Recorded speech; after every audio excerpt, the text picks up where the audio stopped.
மதுரை மண்ணை சேர்ந்த ராசு மதுரவன் மணிவண்ணன் சார் கிட்ட பல படங்கள்ல உதவி இயக்குனரா வேலை செஞ்சு சினிமா நுணுக்கங்களை கத்துக்கிட்டார். இவரோட முதல் படம் பிரசாந்த் ரம்பா நடிச்ச பூமகள் ஊர்வலம்.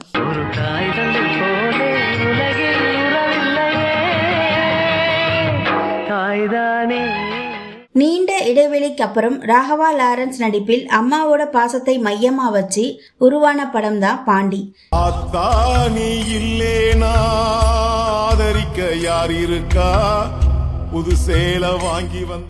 அண்ணன் தம்பி பாசமாக இருக்கட்டும், கூட்டு குடும்ப வாழ்க்கையாகட்டும், யாராலையும் இவ்வளோ அழகா சொல்லி இருக்க முடியாது. இவரது சினிமா வாழ்க்கையில் 10 இயக்குனர்களை நடிக்க வைத்த பெருமை இவரையே சேரும். அந்த படம் தான் மாயாண்டி குடும்பத்தார். ராஜாக்கள் மாளிகையும் காணாத இன்பமடா, நாலுகால் மண்டபம் போல் நாங்கள் கொண்ட. மதுரை பின்னணியில் நண்பர்கள் மற்றும் ரவுடியசத்தை பற்றி பேசின படம்தான் கோரிப்பாளையம்.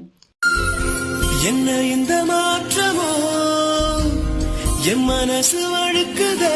இளவரசு சரண்யா பொன்வண்ணன் யதார்த்தமான நடிப்பில் கூட்டு குடும்பத்தோட பெருமையையும் அதுல வர பிரச்சனைகளையும் ரொம்ப உருக்கமா சொன்ன படம் தான் முத்துக்கு முத்தாக. வெறுங்காலில் நீங்க நடந்து எங்க உசுர தாங்கி சுமந்து